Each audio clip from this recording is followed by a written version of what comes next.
আসসালামু আলাইকুম ওয়া রাহমাতুল্লাহি ওয়া বারাকাতুহু। বিসমিল্লাহির রহমানির রহিম। আলহামদুলিল্লাহি রাব্বিল আলামিন ওয়াল আকিবাতু লিল মুত্তাকিন ওয়াস সালাতু ওয়াস সালামু আলা সাইয়্যিদিল মুরসালিন নবিয়িনা মুহাম্মদ ওয়া আলা আলিহি ওয়া সাহবিহি আজমাইন, আম্মা বা'দ। বন্ধুগণ, আজকে একটি রোজার সম্পর্কে একটি বিশেষ বিষয় যেটা অনেকে জিজ্ঞাসা করে থাকেন এবং এর পূর্ণ দলিল ভিত্তিক উত্তর দেওয়ার জন্য বা জানার জন্য এই বিষয়টি আজকে আমরা আপনাদের সামনে নিয়ে এসেছি। বিষয়টি হচ্ছে মুসাফির ব্যক্তির রোজার বিধান।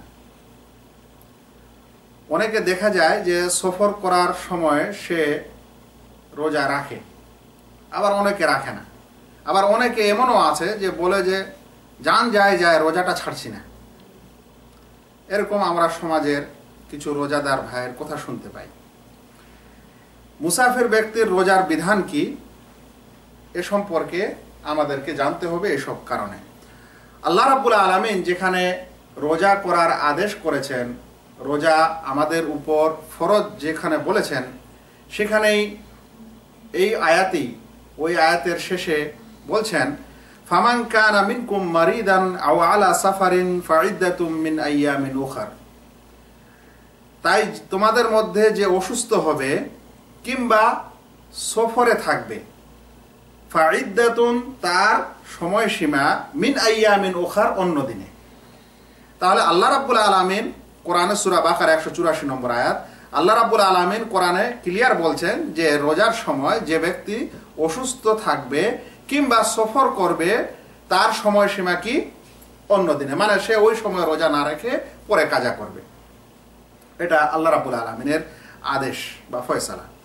এখন জানার বিষয় হচ্ছে যে মুসাফির কি জিনিস, মুসাফির কাকে বলা হয়। আসলে মুসাফির শব্দটি আরবি শব্দ, বাংলায় কিন্তু এর সমার্থবোধক শব্দ পাওয়া যায় না। মুসাফির শব্দটির বিপরীত হচ্ছে আরবিতে মুকিম। মুকিম মানে নিজ গৃহে নিজ বাসস্থানে বসবাসকারী, আর মুসাফির হচ্ছে নিজ বাসস্থান থেকে অন্য স্থানে প্রস্থানকারী। এটাকে বলা হচ্ছে মুসাফির। মানে যে নিজের বাসায় থাকে এবং প্রয়োজনীয় কাজকর্মে বের হয় আবার ফিরে চলে আসে, এটা মুকিম, নিজ গৃহে বসবাসকারী। আর নিজ গৃহ থেকে অন্য স্থানে গমনকারী তাকে বলা হচ্ছে মুসাফির বা ভ্রমণকারী বা যাত্রী। কিন্তু প্রশ্ন হচ্ছে যে কতটুকু দূরে সে গেলে গমন করলে তাকে মুসাফির ধরা হবে। মানে তার বাড়ি থেকে দোকানে কোনো জিনিসপত্র কিনতে যাবে তাহলে কি মুসাফির? তার বাড়ি থেকে 5 কিলোমিটার দূরে যাবে তাহলে কি মুসাফির? কত দূর পর্যন্ত গেলে তাকে মুসাফির ধরা হবে? এ বিষয়ে ওলামায়ে কেরামের বিরাট একটা মতভেদ রয়েছে। এই মতভেদের সব কিছু নিয়ে আলোচনা আমরা আজকে করতে যাচ্ছি না, তবে এই মতভেদের সারাংশ এবং যেটা উত্তম মত সেটি হচ্ছে এই যে শরিয়ায়ে ইসলামের দলিল আদিল্লাতে কতদূর পর্যন্ত সফর করলে তাকে মুসাফির ধরা হবে এর স্পষ্ট দলিল পাওয়া যায় না। কোরআনে তো এসেছে যে মুসাফির তার জন্য অন্য দিনে রোজা আছে, হাদিসে তো এসেছে যে সফর করবে তার জন্য নামাজ কসর করতে হবে, কিন্তু কতদূর সফর করলে সে মুসাফির শুরু হবে, গণ্য হবে, সে কথা স্পষ্টভাবে আসেনি, সহিহ দলিলে আসেনি। অনেক মতভেদের পর যেটি সুন্দর সমাধান সেটি হলো এই যে প্রত্যেক সমাজে যতদূর যেতে গেলে তাকে মুসাফির বলে অতদূর গেলেই তাকে মুসাফির ধরা হবে। মানে আমাদের সমাজে যদি কেউ হাটে যায় তাহলে কি তাকে মুসাফির মনে করা হয়? না, ও হাটে যাবে ফিরে আসবে। কোনো মানুষ তার বাড়ির কাছে দৈনন্দিন যেখানে যাতায়াত করে স্কুলে আসে যায়, এটাকে কি সফর ধরা হয়? হয় না। কিন্তু সে যদি 40, 50, 60, 70, 100 কিলোমিটার দূরে যায় তাহলে কিন্তু কি মনে করা হয় যে সে একটা সফরে যাচ্ছে, তার জন্য একটা বিশেষ প্রস্তুতি নেয়, তার জন্য কিছু খাবার দাবার আর কিছু টাকা পয়সা সবকিছু জোগাড় নেয়। এরকম অবস্থা যখন হবে, ফিলিং যখন হবে, তখন সেটাকে কি ধরা হবে? মুসাফির বলা হবে। তার দূরত্বটা 50 কিলোমিটারও হতে পারে, 80 কিলোমিটারও হতে পারে, সেটা দেশের যাতায়াত ব্যবস্থার উপর নির্ভর করে। অনেক জায়গায় 100 কিলোমিটার মানুষ যাবে, সৌদি আরবের মতো জায়গায় আধা ঘন্টা বা 40 মিনিট লাগবে, কিন্তু আমাদের ওই দেশে 100 কিলোমিটার যেতে ওকে 4-5 ঘন্টাও লেগে যেতে পারে। সেজন্য বলছিলাম যে দেশ ও সমাজের যাকে মানুষ সফর বলে, যেটাকে সফর ফিলিং আসে, এরকম কেউ এত দূর দূরে গেলে তাকে কি ধরা হবে? মুসাফির ধরা হবে। এখন আরেকটি কথা হচ্ছে এই যে প্রত্যেক সফরেই কি মানুষ রোজা কাজা করতে পারে? না, সফরটি যেন ইতাআতের সফর হয়, নেকির সফর হয়, কিংবা কম করে হলে বৈধ সফর হয়। অবৈধ সফরে রোজা কাজা করার ছাড় দেওয়া তাকে যাবে না, বা ইসলামে দেওয়া হয়নি। নেকির সফর যেমন হজ, উমরা ইত্যাদি সফর, মুবাহ সফর যেমন ব্যবসা বাণিজ্যের জন্য সফর, কিংবা এমনি কোনো কিছু দেখার দর্শনের জন্য সফর। আর গুনহার সফর, কেউ সিনেমা দেখতে যাবে 100 কিলোমিটার দূরে, সেই জন্য যাচ্ছে। কেউ আরো নাউজুবিল্লাহ আরো এরকম কিছু করতে যাচ্ছে, এগুলাকে বলা হচ্ছে অবৈধ সফর। তো অবৈধ সফরে রোজা কাজা করার ছাড় তাকে দেওয়া যাবে না, ইসলামে ওলামায়ে কেরাম এটা নিষেধ করেছেন। এই কারণে যে সে গুনহার কাজে যাচ্ছে, আর গুনহার কাজে এই ছাড় দিলে গুনহার কাজে তাকে কি করা হচ্ছে? সহযোগিতা করা হচ্ছে। সেই জন্য গুনহার সফরে, পাপের সফরে রোজা কাজা নেই। এতটুকু জানার পর এখন আমাদের যে বিষয়টি জানতে হবে সেটি হলো এই যে সফরে সম্পর্কে দেখা যাচ্ছে যে আল্লাহ রসুল সাল্লাল্লাহু আলাইহি সাল্লাম কোন সফরে রোজা আছেন নিজে, আবার কোন সফরে দেখা যাচ্ছে যে তিনি রোজা সফর অবস্থায় কাজা করছেন, ইফতার করে নিচ্ছেন। আবার কোথাও দেখা যাচ্ছে তিনি একথা বলছেন যে সফর অবস্থায় রোজা করা কোনো নেকির কাজ না। সেজন্য বিষয়টি বোঝার জন্য আগে আমরা 3 থেকে 4টি দলিল খুবই সংক্ষিপ্ত আকারে পড়ে নিই। 1 নম্বর হাদিসটি ইবনে আনাস বিন মালিক রাদিয়াল্লাহু তাআলা আনহু বর্ণনা করেন, বুখারীর কিতাবুস সাওম হাদিস নম্বর 1947। সেখানে বলা হচ্ছে, সাহাবী বলছেন আনাস বিন মালিক রাদিয়াল্লাহু তাআলা আনহু, ক্বালা কুন্না নুসাফিরু মা নবী সাল্লাল্লাহু আলাইহি সাল্লাম, আমরা আল্লাহ রাসূল সাল্লাল্লাহু আলাইহি সাল্লামের সাথে সফর করতাম। ফালাম ইয়াইবুস সাইমু আলাল মুফতির, রোজাদারেরা ইফতারকারীকে কোনো দোষ দিত না। ওয়ালাল মুফতিরু আলাস সাইমে, আর ইফতারকারীরা বেরোজাদাররা রোজাদারকে কোনো দোষ দিত না। মানে কেউ রোজা রাখতো আর কেউ রোজা রাখতো না, তবে এক অপরকে দোষণীয় করতো না যে তোমরা রোজা রাখো নি তাই তোমরা মন্দ, বা তোমরা ছেড়েছো তাই মন্দ, এরকম কিছু বলা বলি হতো না। কেউ রাখতো কেউ রাখতো না। প্রথম নম্বর হাদিস। দ্বিতীয় নম্বর হাদিসটি জাবের বিন আব্দুল্লাহ রাদিয়াল্লাহু তাআলা আনহু বর্ণনা করেন। এই হাদিসটিও ইমাম বুখারী সওম অধ্যায় হাদিস নম্বর 1946। সেখানে বলা হচ্ছে, কানা রাসূলুল্লাহ সাল্লাল্লাহু আলাইহি ওয়াসাল্লাম ফি সাফারিন ফারাআ জিহামান ওয়া রাজুলান কাযুল্লিলা আলাইহি, আল্লাহ রাসূল সাল্লাল্লাহু আলাইহি ওয়াসাল্লাম এক সফরে ছিলেন, এক ব্যক্তিকে দেখা গেল যে তাকে ঘিরে একটা ভিড় জমা হয়ে আছে এবং তার উপর ছায়া করে রাখা হয়েছে। আল্লাহ রাসূল বললেন, মা হাযা, কি ব্যাপার, এটা কি ঘটছে? লোকেরা বলল, সায়েমুন, এই লোকটি রোজায় আছে। ফাকালা, আল্লাহ রাসূল তখন বলছেন, লাইসা মিনাল বিররি আস-সাওমু ফিস সাফারে, সফরে রোজা রাখা কোনো নেকির কাজ না। সফরে রোজা রাখা কোনো নেকির কাজ না। তাহলে এর আগে দেখা গেল কিছু লোক সফরে রোজায় ছিলেন, এখানে আবার আল্লাহ রাসূল বলছেন সফরে রোজা করা নেকির কাজ না। দ্বিতীয় দলিলটি শেষ হলো। তৃতীয় দলিলটি শুনি। আল্লাহ রাসূল সাল্লাল্লাহু আলাইহি ওয়াসাল্লাম এক সফরে ছিলেন এবং সেই লম্বা সফরে আল্লাহ রাসূল সাল্লাল্লাহু আলাইহি ওয়াসাল্লাম আসরের পর এ সংবাদ তার কাছে আসলো। কিছু সাহাবী বললেন যে আল্লাহ রাসূল রোজা রাখতে সকলের কষ্ট হচ্ছে। এ কথা শোনার পর আল্লাহ রাসূল সাল্লাল্লাহু আলাইহি ওয়াসাল্লাম ফাদার রাসূল বিকাদাহিম মিনাল মা, আল্লাহ রাসূল সাল্লাল্লাহু আলাইহি ওয়াসাল্লাম এক কাপ পানি নিয়ে ডাকলেন। বাদাল আসর, আসরের পর ফাশারেবা, এবং পান করলেন। লিয়াক্তাদু বিহি, লোকেরা যেন তার ইক্তেদা করে, তার অনুসরণ করে সকলে কি করে দেয়, এখন রোজা ভঙ্গ করে দেয়। তাহলে আল্লাহ রাসূল রোজায় ছিলেন, সাহাবারা ছিলেন, আসরের পর রোজা ভঙ্গ হয়ে গেল। অতঃপর আবার আল্লাহ রাসূল সাল্লাল্লাহু আলাইহি ওয়াসাল্লামের কাছে খবর আসলো যে এরপরও আল্লাহ রাসূল কিছু লোক রোজায় এখনো আছে, কষ্টের পরেও লোকেরা কি আছে, রোজায় আছে। তখন আল্লাহ রাসূল সাল্লাল্লাহু আলাইহি ওয়াসাল্লাম বলেন, উলাইকাল উসাত, উলাইকাল উসাত, ওরাই হচ্ছে নাফরমান বান্দা, ওরাই হচ্ছে নাফরমান বান্দা। এই হাদিসটিকে ইমাম মুসলিম বর্ণনা করেছেন সিয়াম অধ্যায় 1114 নম্বর হাদিস। তাহলে এখানে যারা কষ্ট করে রোজা রেখেছে তাদেরকে আল্লাহ রাসূল কি বলছেন, নাফরমান বলছেন। চতুর্থ নম্বর হাদিস শুনেন।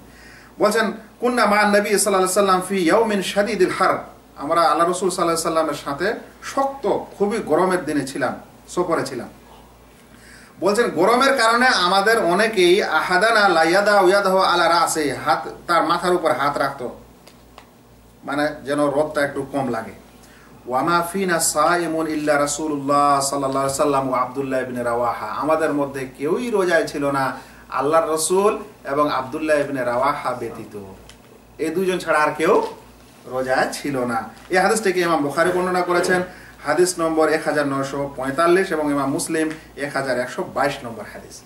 তাহলে এ সকল হাদিসে এক ধরনের বিধান নাই, কোথাও দেখা যাচ্ছে তিনি আছেন, কোথাও তিনি নিষেধ করছেন, কোথাও আবার কেউ কাউকে কিছু দোষ দেওয়া যাচ্ছে না। এগুলো হচ্ছে এমন হাদিস যেই হাদিসগুলিকে একত্রিত করার পর একটা সমন্বয় ও সমাধানে আসা যায়।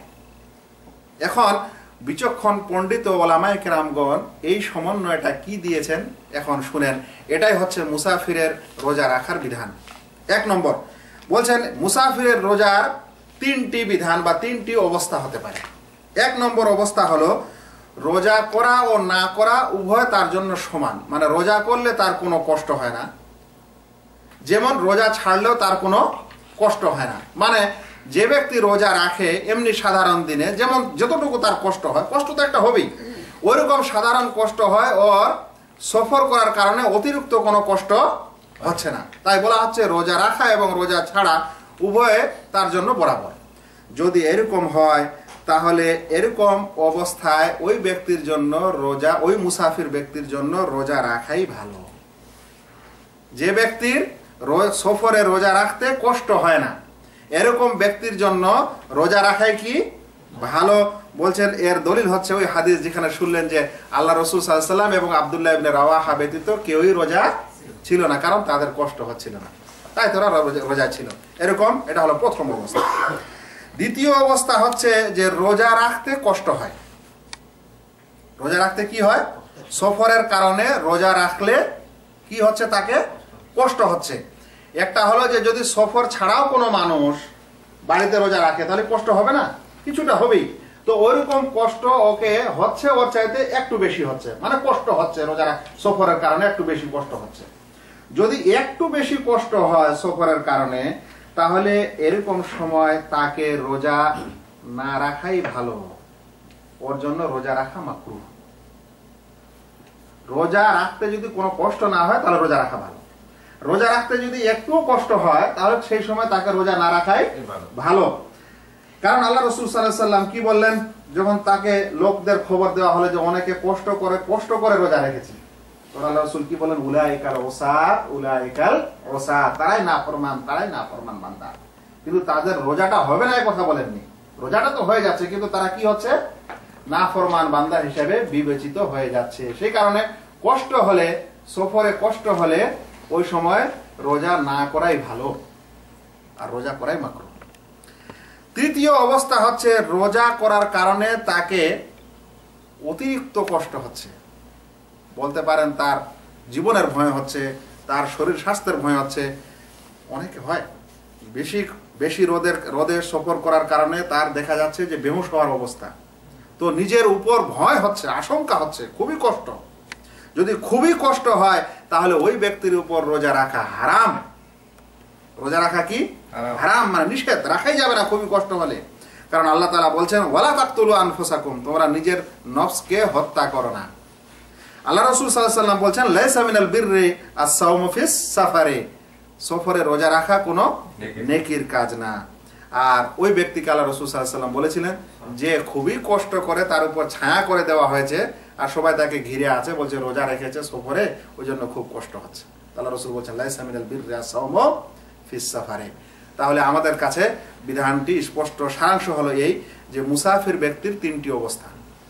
প্রথম অবস্থা হলো রোজা রাখার কারণে তার কোনো অসুবিধা হয় না, যদি এরকম হয় তাহলে সে রোজা রাখবে, এটাই তার জন্য ভালো।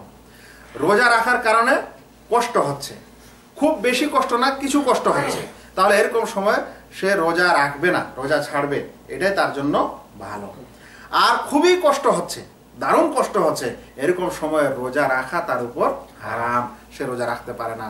তাই ওই সকল ভাই যারা কোনো সফরে যান এবং যাওয়ার সময় বলেন যে যেমন করে হোক আমাকে রোজাটা, আমি রোজা ছাড়ছি না, জানের উপর জুলুম হয়ে যাক তবু আমি কি করব না, রোজা ছাড়বো না, এরকম ব্যক্তি খুবই ভুলের মধ্যে আছেন, কারণ কষ্ট হলে রোজা ছাড়তে হবে, এটা আল্লাহ তাআলা রুখসত দিয়েছেন, অনুমতি দিয়েছেন, ছাড় দিয়েছেন। আর আল্লাহ তাআলা পছন্দ করেন যে তার ছাড়কে যেন তার বান্দারা গ্রহণ করে। আর অতিরিক্ত কষ্ট হলে রাখাই যাবে না, যেমন আল্লাহ রাসূল সাল্লাল্লাহু আলাইহি সাল্লাম ক্লিয়ারলি বলে দিয়েছেন। আশা করি আপনারা সংক্ষিপ্ত হলেও এই বিষয়টি সুন্দরভাবে বুঝতে পেরেছেন। আল্লাহ যেন আমাদের প্রত্যেক ভাইকে এই রোজার বিধিবিধান জানার এবং সেই অনুযায়ী আমল করার তৌফিক দান করেন। আমিন। ওয়া মা আলাইনা ইল্লাল বালাগ। আসসালামু আলাইকুম ওয়া রাহমাতুল্লাহি ওয়া বারাকাতুহু।